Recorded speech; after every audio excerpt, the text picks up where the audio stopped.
Despite the fact that Russia still hasn't confirmed in any way that it agrees with Trump's plan, a plan that differs from what the Kremlin is proposing, Western media are coming out with headlines that are frankly astonishing.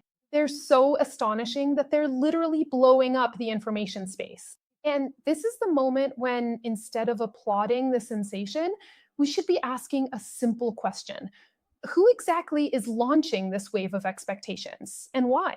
Because when in the midst of an ongoing war, people suddenly start writing as if the issue has already been resolved, it almost always means one of two things.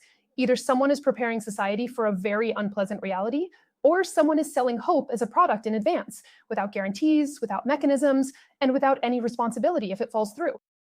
This is Nia Novak with you. I cover the main events that are currently shaping Ukraine, Europe, the US, and global politics as a whole. So, the Financial Times published a headline: Ukraine could join the European Union as early as next year, according to a draft peace plan.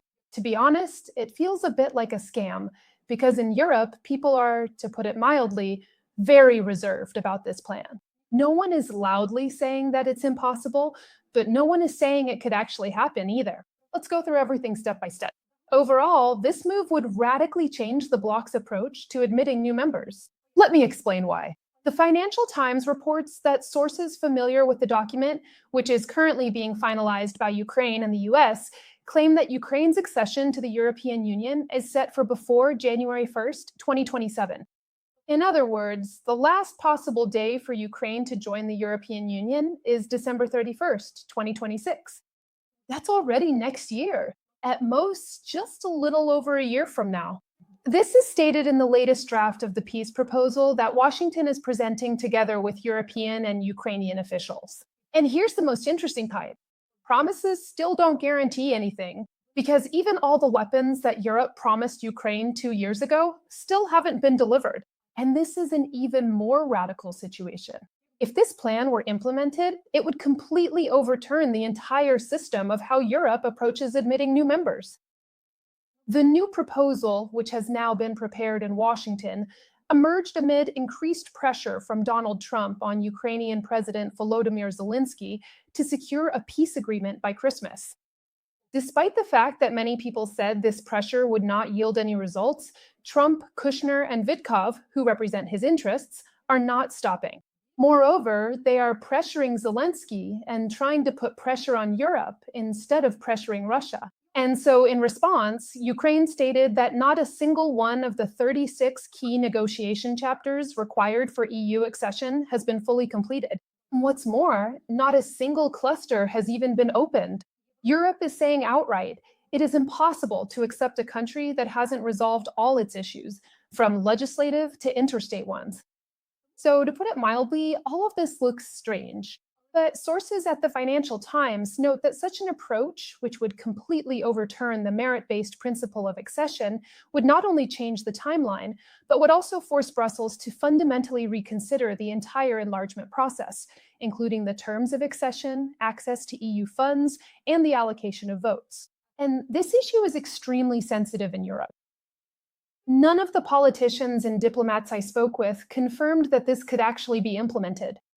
This applies both to countries that are openly friendly toward Ukraine and to those that take a more reserved stance and say, when Ukraine fulfills all the requirements, then we can talk about joining, but not before. American support for such a plan would theoretically also mean pressure on Hungarian Prime Minister Viktor Orban, who has so far blocked the accession process by demanding the right to keep his veto. And here, it's worth paying attention to one more detail. Ukraine continues to transport Russian crude oil to Hungary through Europe. Hungary gets cheap raw materials. Orban gains political and economic dividends from this. The money goes to Russia, and Russia uses that money to produce shaheds and attack Ukraine. What does Ukraine get out of this scheme? Nothing except for shaheds and the problem of Hungary's blocking. I'm really curious who exactly negotiated with the Hungarians in such a way that Ukraine ended up in this situation. It was specific people who negotiated: Zelensky and Yermak. Let them say themselves who among them was responsible for this. On Thursday, December 11th, in Kyiv, Zelensky stated that the issue of Ukraine's future EU membership largely depends on the Europeans themselves, and in fact, partly on the Americans. But if anyone thinks that the US will be able to push through a change in the EU accession rules, let me be clear. That's believing in pink ponies and unicorns. That's not going to happen. It's a fairy tale that they're trying to sell right now. And when this process stalls, they'll always say, well, sorry, back then it seemed possible, but now it doesn't. It's the same story as with the money that was promised to Ukraine. And then it turned out that, yes, it was promised, but it can't be given, even though they really wanted to. Ukraine applied for EU membership shortly after the start of the full scale invasion and received official candidate status 4 months later. EU Commissioner for Enlargement, Marta Koss, told the Financial Times that new member states could be placed on a kind of probation period for several years and excluded from the bloc if they backslide from democratic standards. This idea is meant to alleviate fears related to enlargement. Trump says that American representatives will participate in a meeting with European and Ukrainian officials to try to resolve contentious points of the peace plan. But once again, neither Germany, nor France, nor Italy, nor Spain are ready to accept Ukraine in its current state. This could be the explosion that finally destroys the structure of the EU. Even Estonia, one of the fastest countries to join the European Union, took 8 years to complete this process. Can Ukraine do it in a year? No, it's impossible for many reasons. And the main one isn't just the war, but also internal problems and the sabotage of decisions. Moreover, Trump himself says that the deal has become more complicated and compares it to a complex real estate deal multiplied by 1,000. But even he doesn't say anything about Ukraine joining the EU. He talks about anything and everything, about deals, about pressure, about business, but he doesn't say a word about Ukraine joining the European Union at all. Moreover, Ukraine has already started to test and warm up the situation.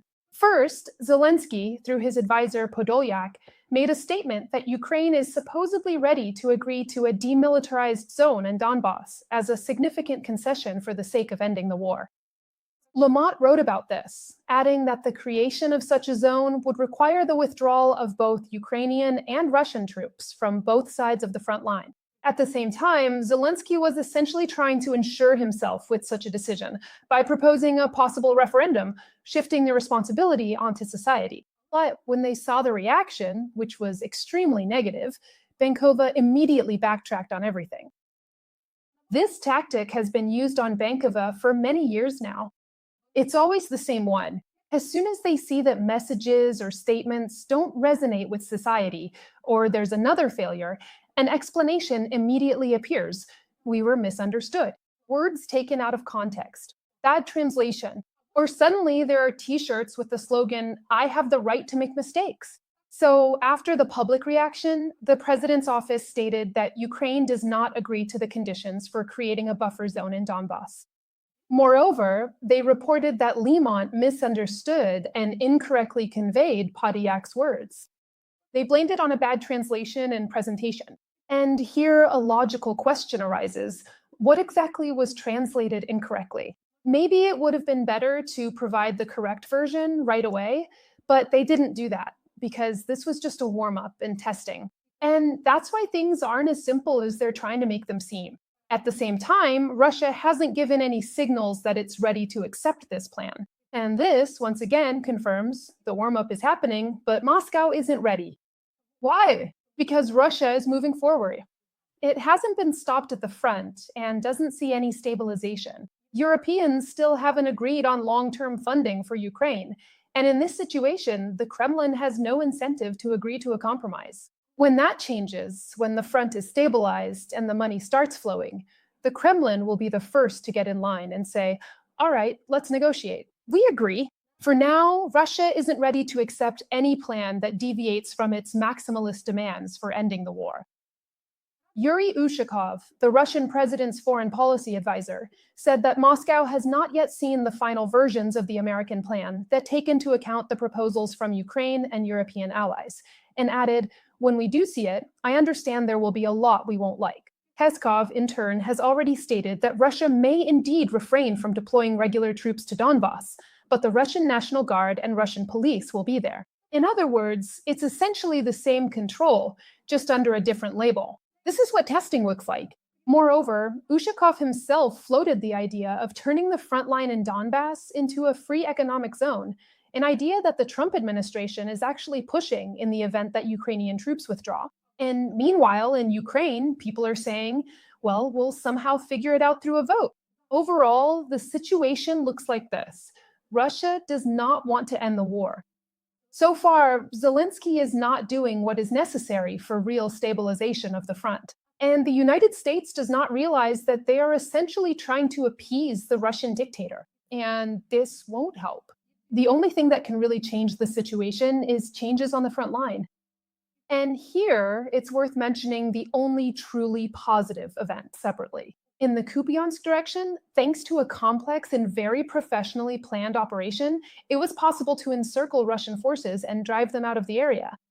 A specific person deserves thanks for this. The Kupiansk operation was mostly conceived, planned, and carried out by one of the most professional Ukrainian officers, the commander of the Joint Forces Group, Major General Mikhailo Drapati. Yes, that's the same Drapati, principled, systematic, and highly skilled. He did this without additional reserves, without full support, using only the available forces and resources against an enemy that outmatched him in every aspect. It was Drapati who, in May of 24, was urgently redeployed to the Kharkiv region, where he stopped the Russian army's breakthrough from the direction of Volchansk. And he did it. This is the same officer who coordinated the liberation of the Kherson region, together with Zaluzhny, the same one who resigned after the tragedy at the training ground. He is a principled and professional person. But unfortunately, we almost never see the names of such people in official reports. It is thanks to commanders like these that the front is partially stabilizing. If there were more people like Drapati, the situation would look completely different. And let's be honest, if Zaluzhny hadn't been removed back then, things would look very different today, in Ukraine's favor. So we're closely watching what happens next. This was Mia Novak with you. Subscribe and leave your comments. Your reactions help us stay focused on what matters most. See ya next time, everyone.